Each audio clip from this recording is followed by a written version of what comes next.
अब का करी हो ए हो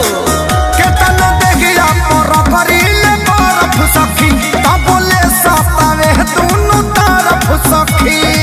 सुनना हो दे हटूटे आमे आमे तो दर्द करता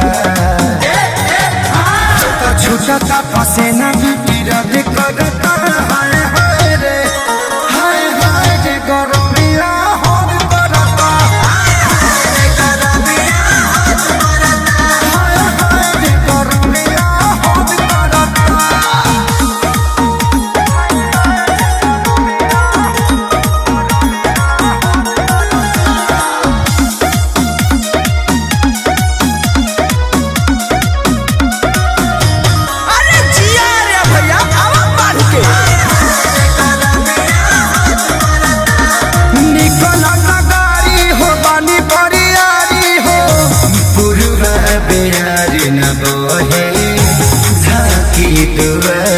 कहीं कुछ नहीं खे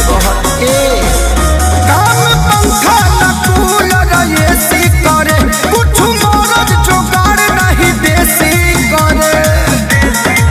तो गरम भइल जवानी गरज करता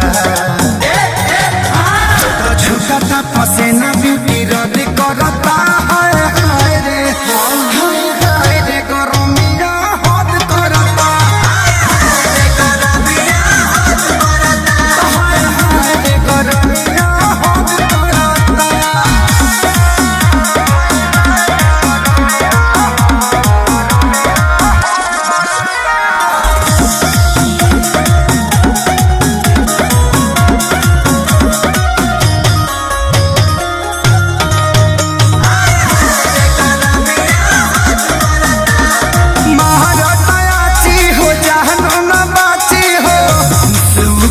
जवानी के हरियर गाछी हो आग से बहो